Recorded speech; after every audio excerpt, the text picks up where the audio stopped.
Então, pessoal, sejam bem-vindos ao nosso curso e o tema é Primeira Guerra Mundial. Olha, a Primeira Guerra Mundial que vai se desencadear entre 1914 a 1919. Olha, a Primeira Guerra Mundial é considerada a última das grandes guerras das guerras antigas e, ao mesmo tempo, é a primeira das grandes guerras modernas, ok?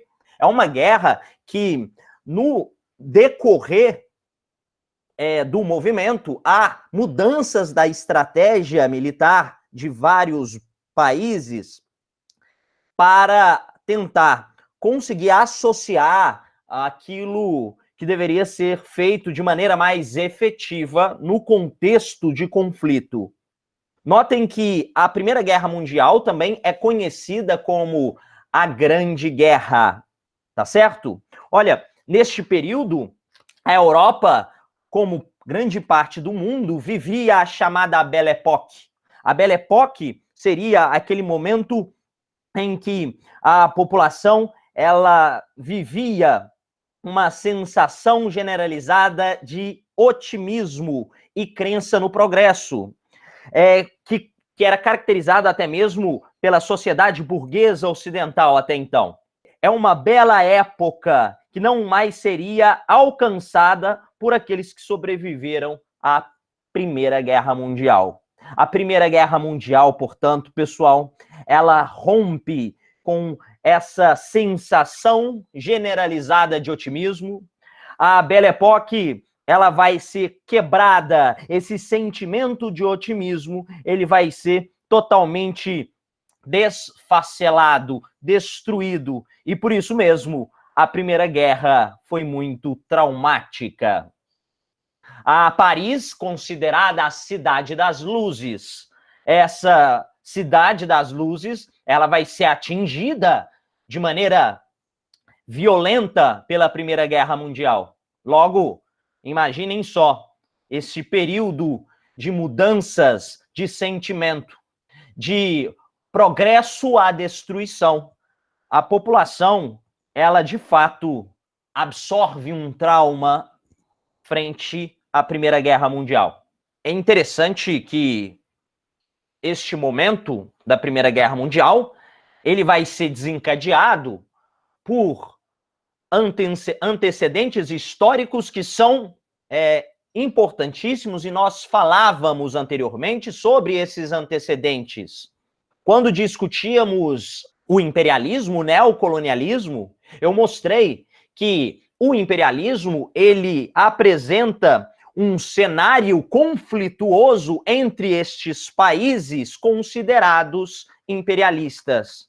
Entre esses países, potências principalmente europeias, que a partir aí do final do século XIX e início do século XXI, vão entrar em discussão, em conflito constante devido à política imperialista. Então, é claro que esses países eles vão se organizar em alianças secretas, alianças militares, mas essas alianças não são alianças de amizade, pessoal, porque entre países não se tem amigos, entre países tem interesses. Isso tem que ficar claro, entre países existe interesse, não existe amizade. Por que eu estou falando isso? Imaginem só, olha, em 1873, houve um tratado chamado Tratado dos Três Imperadores entre o Império Alemão, o Império Austríaco e o Império Russo. E nós sabemos que, posteriormente, a Rússia vai ser arquirrival da Alemanha na Primeira Guerra Mundial. Esse tratado ele vai ser desfeito e depois, em 1882, vai ser, então, criado a chamada Tríplice Aliança. A Tríplice Aliança entre impérios alemão, austro-húngaro e a recém-criada Itália. Olha, nós temos aí 3 países que se encontram em território central, ok? Por isso, chamados também de impérios centrais. Então, na história da Primeira Guerra Mundial, nós vamos encontrar esse conceito de impérios centrais. para designar a chamada Tríplice Aliança.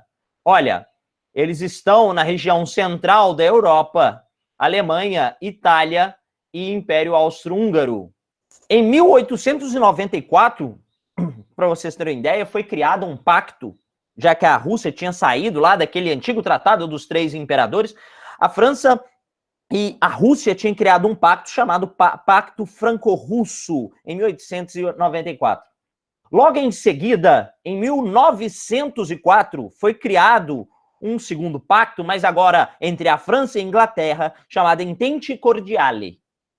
Já 3 anos depois, em 1907, foi criada, então, Tríplice Entente, unindo esses dois pactos do Franco-Russo e a Entente Cordiale. A Tríplice Entente, ela vai ser, então, um tratado, uma relação de aliança militar entre a Inglaterra, a França e a Rússia. A França e a Rússia, elas já comercializavam uma com a outra. A França investia seu capital no cenário industrial russo, e a Inglaterra também passa a fazer isso, passa a fazer o mesmo. Até porque a Rússia, ela tinha, ou melhor, o czar da Rússia, Nicolau II, tinha um parentesco com o rei da Inglaterra. Mas vamos lá, a Tríplice Entente, em âmbito da Primeira Guerra Mundial, ela também vai ser chamada de aliados. Então não confunda Tríplice Aliança com aliados.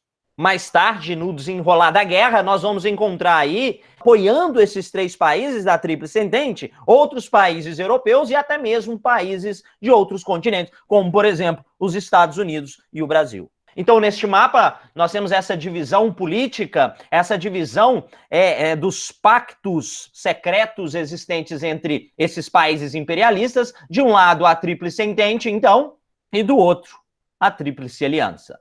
Isso tem que ficar claro porque é a partir desses pactos que nós vamos ver que a Primeira Guerra Mundial vai se formatar em 2 blocos de guerra, em duas frentes. Essas alianças secretas, elas vão ser ativadas por uma questão.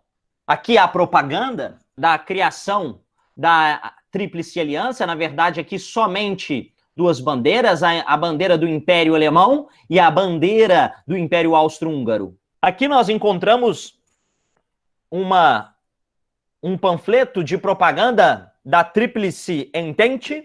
Olha, já que entendemos aí esse primeiro momento da formação dessa política de alianças, vamos ao que nós chamamos de período de paz armada. É um período onde essas pactuações estão sendo executadas entre os países, mas ao mesmo tempo é um período onde há uma necessidade de se armar, os países vão se armando para um possível conflito que poderia ser desencadeado futuramente.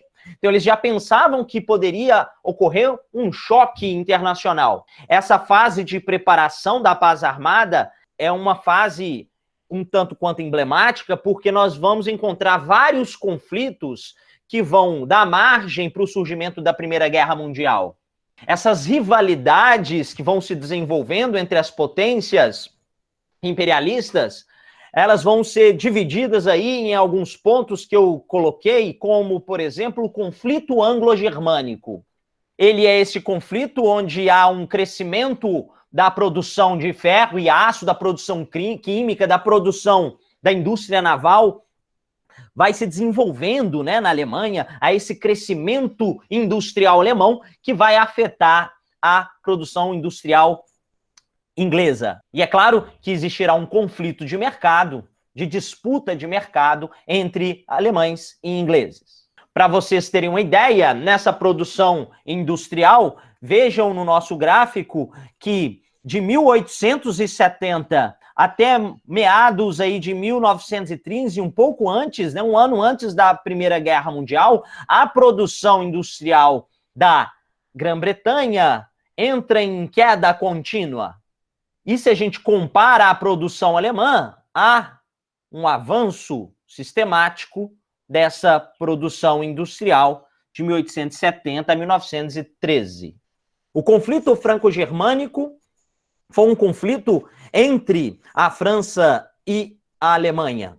Por conta da Guerra Franco-Prussiana, no processo de unificação do Estado alemão, aquela guerra em que houve o chamado revanchismo francês no pós-guerra. A França, ela quer revanche, a França, ela quer novamente o território da Alsácia-Lorena, que foi tomado dela. A França, ela não aceitou esse processo de ocupação de um território que era altamente lucrativo para os franceses, um território que vai ser agora um território alemão. Além disso, a França também vai criar um conflito com os germânicos sobre o território de Marrocos. Então, nós temos aí no mapa a questão da Alsácia-Lorena, né, o território da Alsácia-Lorena, e a questão marroquina. Eu coloquei essa charge mostrando aí o Marrocos representado por um coelho e sendo disputado por várias nações europeias, dentre essas nações, os franceses e os alemães, que conseguiram ocupar efetivamente aquele espaço. Existe também um conflito, pessoal, nos Balcãs, na Península Balcânica, um conflito que é conhecido como conflito russo-alemão. Esse conflito russo-alemão é sobre o controle ali do estreito que liga o Mar Egeu ao Mar Negro, onde nós encontramos nesse estreito Bósforo e Dardanelos, o estreito de Bósforo e o estreito de Dardanelos. Nesse conflito existente entre a Alemanha e a Rússia, é um conflito pelo controle desse território, para o escoamento de mercadorias da Rússia ou da Alemanha. A Alemanha até mesmo queria a criação de uma linha férrea que ligava Berlim a Bagdá. Nesse conflito russo-alemão, desencadeia aí, na região balcânica, o que nós chamamos de pan-eslavismo.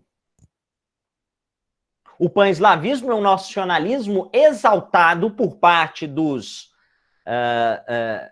eslavos, dos povos eslavos, que vai ser defendido pelos russos. E esse sentimento de nacionalismo só existe porque os Balcãs está sendo ameaçado com uma ocupação efetiva, principalmente do Império Austro-Húngaro. Então nós temos aqui o Estreito de Bósforo e o Estreito de Dardanelos. Nós temos aqui essa Península Balcânica, onde nós encontramos algumas nações, etnias eslavas ocupando esse território. Essas etnias eslavas, esse povo eslavo, ele possui uma cultura comum ao povo da Rússia. No entanto, o Império Austríaco, ele já tinha conquistado um grande território, tanto é que era nesse momento chamado de Império Austro-Húngaro. O imperador da época tinha uma estratégia de ocupar o quanto antes mais territórios eslavos para criar um grande império, um império chamado Império Austro-Húngaro-Eslavo. Ele queria dominar. Tanto é que é neste momento que ele consegue dominar alguns territórios eslavos, como, por exemplo, a Bósnia e Herzegovina. E se o Império Austro-Húngaro consegue dominar todo esse território aqui dos povos eslavos, ora, a Alemanha facilmente conseguiria criar uma linha férrea passando nesse território aqui, passando por Constantinopla, no Estreito de Bósforo, e chegar até Bagdá, no Império Turco-Otomano, que era um império que também tinha relações amistosas com o Império Alemão. O pan-eslavismo ele vai se desenvolver justamente para tentar impedir o avanço do Império Austro-Húngaro, ao mesmo tempo tentar unificar as etnias eslavas em uma grande nação eslava. Eles queriam criar uma grande nação unificando todos os povos eslavos que a primeiro momento tinha um nome que era a Grande Sérvia. Esse nacionalismo exacerbado, exaltado, vai ser potencializado com o chamado estopim da guerra, com um momento trágico que marca aí, inaugura os conflitos. Eu não posso me dar o luxo de falar que o atentado a Sarajevo desencadeia a Primeira Guerra. Não. Eu não posso me dar o luxo de falar isso. Ele é o estopim para o conflito. Mas todo aquele sentimento de nacionalismo exaltado e os conflitos entre as potências que nós falamos nesses antecedentes são a mola propulsora para a Primeira Guerra Mundial. Esse atentado leva à morte do príncipe herdeiro do trono austro-húngaro, Francisco Ferdinando. O Francisco Ferdinando, junto com a sua esposa Sofia, fazia uma visita a Sarajevo. Na verdade, eles vão ser enviados à Bósnia e a Sarajevo é a capital da Bósnia. E lembrem-se, Bósnia está sob o controle, sobre o domínio do Império Austro-Húngaro. Então ele vai ser enviado oficialmente para lá para criar relações mais diplomáticas com os bósnios, para inaugurar um museu. Ele vai sofrer esse atentado de uma organização conhecida como Mão Negra, ou União ou Morte. A Mão Negra, pessoal, era uma facção terrorista dos irredentistas sérvios. O Gravilo Príncipe vai ser o autor do atentado. Nessa imagem ao fundo, vocês conseguem identificar o Gravilo aqui, uma arma, e a queima-roupa, ele dispara 2 tiros. Um, primeiro, pega na jugular do imperador Francisco Ferdinando, e o segundo tiro na parte aqui do estômago, da barriga, né, da princesa Sofia. O governo austro-húngaro envia uma carta ao governo sérvio. Essa carta é chamada de Ultimato de Julho. Isso, pessoal, esse episódio acontece em julho de 1914. E aí, nessa carta, nesse chamado Ultimato de Julho, os austríacos pedem para a Sérvia romper as suas relações com a Rússia, entre outras cláusulas da carta, e pede a resposta em 48 horas. E é claro que eles não vão aceitar romper com os russos, e assim o Império Austro-Húngaro e a própria Alemanha, junto ao Império Austro-Húngaro, é claro, existe essa política de aliança, vão declarar guerra à Sérvia. Então, olha só, a Primeira Guerra é dividida em 2 etapas. Na verdade, isso é uma divisão para facilitar, né, o entendimento da Primeira Guerra Mundial. Ela vai ser dividida em guerra de movimento e guerra de trincheira. A primeira etapa, ela vai se desenrolar somente no primeiro ano, em 1914, conhecido como guerra de movimento. A guerra de movimento, pessoal, utiliza-se ainda de estratégias dos moldes antigos, daquelas guerras ainda do século até o século XIX, de campo aberto, de movimento, com cavalaria, etc. Infantaria. No entanto, esse primeiro momento ele vai ser marcado justamente por uma estratégia alemã chamada de Plano Schlieffen. Esse Plano Schlieffen, essa estratégia alemã, foi uma estratégia interessante para o povo alemão, por quê? Olha, nós vemos que a Alemanha possui arquirrivais. Esses arquirrivais já declararam guerra à Alemanha. Declararam guerra à Alemanha porque a Alemanha está declarando guerra juntamente com a Áustria, a Sérvia, e a Sérvia está sendo apoiada pela Rússia, logo é essa confusão toda. Então, olha só, o Plano Schlieffen, ele é uma estratégia alemã para atacar em 2 flancos. Voltando no mapa, a estratégia do Império Alemão, pessoal, o Plano Schlieffen seria, olha, eu não posso dividir minhas tropas para atacar em 2 frentes ao mesmo tempo. Se eu fizer isso, eu perco poder bélico, poder militar, contingente nas tropas. A primeira estratégia alemã, então, é de ataque ao território francês. Para isso, ela precisava passar pelo território da Bélgica para atacar de surpresa essa região do norte da França. O Plano Schlieffen, pessoal, ele não passou de um plano. Ele não foi executado de maneira efetiva. Por quê? Porque quando eles começam essa primeira estratégia do plano, que é a invasão do território francês, eles já vão invadindo a Bélgica. Quando eles chegam no limite do território da Bélgica com a França, eles vão se deparar com tropas francesas. essas tropas francesas, elas vão conseguir conter o avanço da Alemanha nessa batalha. Ou seja, a estratégia primeiro de ocupar o território francês para depois pensar em batalhar com a Rússia não vai funcionar, porque eles vão chegar na região do Marne e vão ser contidos. Então, esse avanço das tropas alemãs não vai ser tão efetivo por conta dessa batalha. Esse período, praticamente não houve muitas batalhas. Eu destaco aí a Batalha do Marne, porque ela foi, de fato, efetiva para acabar com esse plano alemão, o plano Schlieffen. Tanto é que, no imaginário do pessoal, da sociedade civil, a guerra acabaria em dezembro. Mas depois que eles viram que houve um avanço das técnicas no campo bélico, avanço do armamento, olha, essa guerra, ela é um divisor de águas desse modelo de guerra antiga para um modelo de guerra moderno. Onde nós encontramos, ao mesmo tempo, aviões que vão ser utilizados em batalhas aéreas, em conflito, os soldados, muitos dos soldados, eles utilizavam essa espécie de máscara, né? Essa máscara de gás para não ser atingido pela bomba de gás.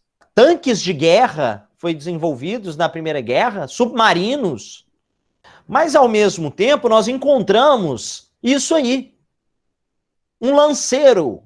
Então, notem que nessa Primeira Guerra Mundial há de fato um entendimento de processo de transição em que no meio da batalha as pessoas vão tentando entender o contexto da nova guerra. As estratégias vão mudando, tanto é que essa estratégia da primeira etapa, ela não vai funcionar, e a partir do momento que os exércitos vão se estabelecer em determinados pontos, eles vão começar a fazer o quê? Fazer uma guerra estática, conhecido como a guerra de trincheira. Eles vão começar, então, a fazer suas trincheiras de ambos os lados. Nós encontramos até hoje resquícios de trincheira em solo francês da Primeira Guerra Mundial, que até é local de visitação turístico, tá? Mas as trincheiras não são simples buracos na terra.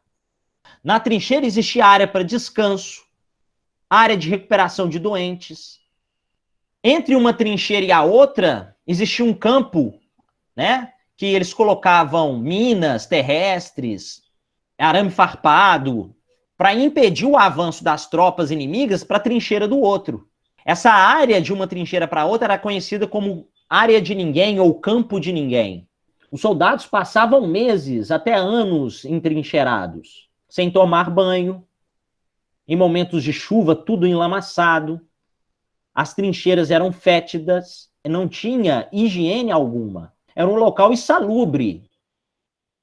Você convivia com mortos ao seu lado. Aqui são propagandas, pessoal. Essa primeira propaganda, esse primeiro cartaz, eu acho ele interessantíssimo, é do Lord Kitchener. O Lord Kitchener, ele foi, na época, pelo menos em parte da Primeira Guerra Mundial, de 1914 a 1916, porque em 1916 ele morre, ele foi, nesse momento, secretário de Estado de Guerra da Inglaterra. Ele foi convidado para ser secretário de Estado de Guerra. Ele vai ser um dos homens que acreditavam que a guerra não iria só até o Natal, que a guerra iria se prolongar.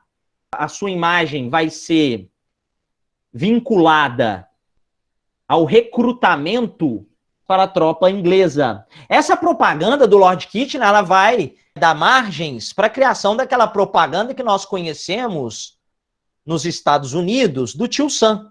Nesse segundo cartaz, nós temos uma espécie de Godzilla, né, segurando uma mulher.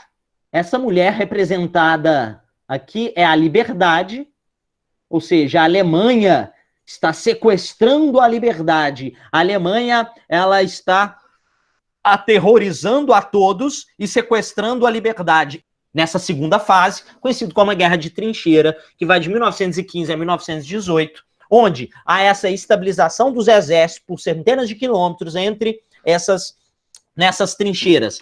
Muitas mortes nesse momento, de civis e de militares, é claro. A Rússia começa a atacar a Alemanha, então a Alemanha ela vai ter que agora se dividir em dois flancos, o exército alemão vai sair fragilizado por isso, a Itália vai entrar para a guerra nesse momento, mas ela não entra ao lado da Tríplice Aliança. Ela vai receber uma proposta e eles seriam gratificados por isso depois do conflito. A Itália seria gratificada por isso.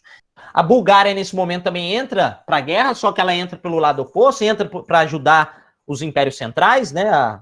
Os conflitos que ocorreram nessa segunda etapa, eu destaco a Batalha de Verdun, que paralisa a ofensiva alemã em 1915. Durante esse período, nós destacamos aqui o ano de 1917, o ano crítico, onde, primeiro, nós temos a entrada dos Estados Unidos e, ao mesmo tempo, nós temos aí a retirada das tropas russas.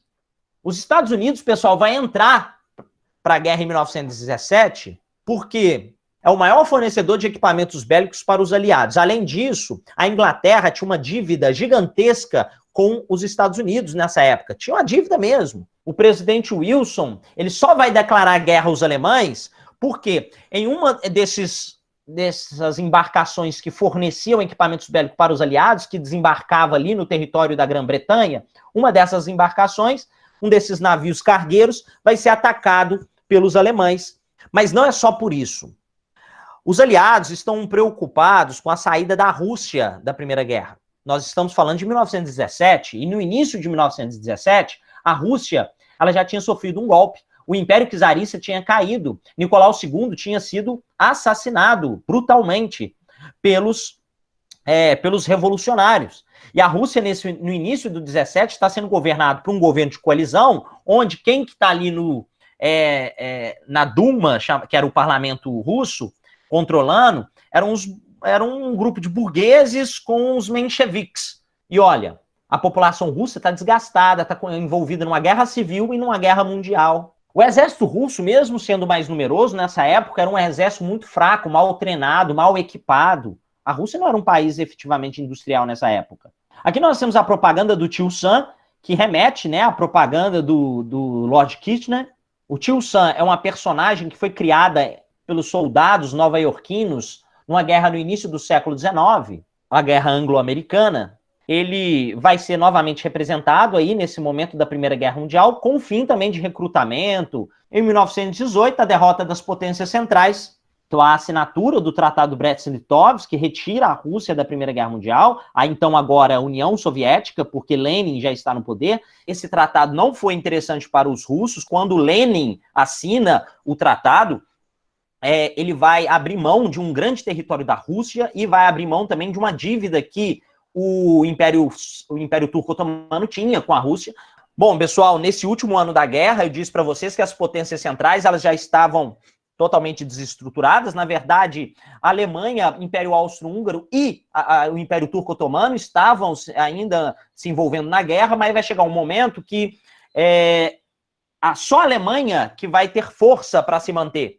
Imaginem que quando o Wilson ele coloca os Estados Unidos na guerra, né, o presidente Wilson, ele apresenta um documento com alguns pontos, chamado 14 pontos de Wilson. E esses 14 pontos de Wilson, pessoal, ele foi distribuído em toda a guerra, em campo de batalha, ele foi distribuído nas trincheiras, e muitos cidadãos alemães começaram a discutir o fim da guerra. Já não existia aquele nacionalismo exacerbado na Alemanha para manutenção da guerra. Então a Alemanha passava por dificuldades até mesmo política, uma dificuldade de representação política. O czar Guilherme II, ele vai sofrer forte oposição alemã de uma população insatisfeita com a manutenção na guerra. O próprio czar Guilherme II já pensava então em reconhecer o fim da guerra e ele entra em contato com Wilson, entra em contato com os chamados aliados, né, a Tríplice Entente, para assinar um armistício. O que é armistício? Um documento que traz a paz na guerra. Esse armistício foi assinado até mesmo dentro de um vagão de trem, no meio da guerra. E, nesse momento, o Guilherme II, ele abdica o trono, do Império Alemão e foge para a Holanda. Ali vai ser proclamada uma república, mas antes mesmo da proclamação de uma república, houve um movimento de golpe, tentativa de golpe de Estado, um movimento socialista. A Alemanha quase se tornou socialista em um movimento conhecido como o movimento espartaquista, um movimento em que era liderado por uma mulher, a Rosa Luxemburgo, que vai tentar dar o golpe de Estado, tomar as rédeas do Estado alemão, mas não consegue. Bom, o que acontece é que a república vai ser proclamada ali na Alemanha, onde vai ser, então, de estilo social-democrata, uma república conhecida como República de Weimar. A República de Weimar, então, ela vai ser formada a partir dessa abdicação do trono de Guilherme II. Em novembro de 1918, essa rendição vai ser assinada de maneira incondicional, né, junto aos aliados, e a paz plena aos vencedores com a assinatura dessa rendição incondicional. Bom, pessoal, nós temos aí o fim da guerra, mas o ano de 1919, o ano seguinte à guerra, foi um ano muito importante. Alguns tratados foram feitos. Dentre esses tratados, eu vou destacar os mais importantes. Bom, vamos lá. Em 1919, a Conferência de Paris reúne 32 países. Nessa conferência foi discutido, primeiro, os 14 pontos de Wilson, mas esses 14 pontos foram negados, há uma recusa a esses 14 pontos, até mesmo a gente vai ver com a assinatura do Tratado de Versalhes que esses pontos não vão ser obedecidos. O único ponto das 14 propostas de Wilson vai ser a criação da Sociedade das Nações ou Liga das Nações. A criação da Liga das Nações, pessoal, foi executada, mas também de maneira muito equivocada, porque muitos países não participaram dessa liga, não assinaram o documento da Liga das Nações, como, por exemplo, os Estados Unidos, a Rússia e a Alemanha. Esses países não vão participar. Olha, é na Conferência de Paris que vai ser assinado, então, o Tratado de Versalhes. Quando eles apresentam os pontos do Tratado de Versalhes, o próprio Wilson, o presidente Wilson, vai falar que não concordava com o Tratado de Versalhes, porque isso poderia gerar novos conflitos. O Tratado de Versalhes não traz a paz sem vencedores, mas sim a paz dos vencedores. A Alemanha ela vai ser penalizada severamente. Dentre essas penalizações, no Tratado de Versalhes existia uma cláusula para devolução da Alsácia-Lorena à França. A Alemanha perderia todos os territórios coloniais. Além disso, vai ter que indenizar os vencedores com uma quantia muito exorbitante. Uma limitação do exército. A Alemanha ela não poderia ter um exército acima de 100 mil homens. A Alemanha foi proibida de fabricar navios de guerra, fabricar armas. Então, a indústria bélica alemã ela teve que ser paralisada.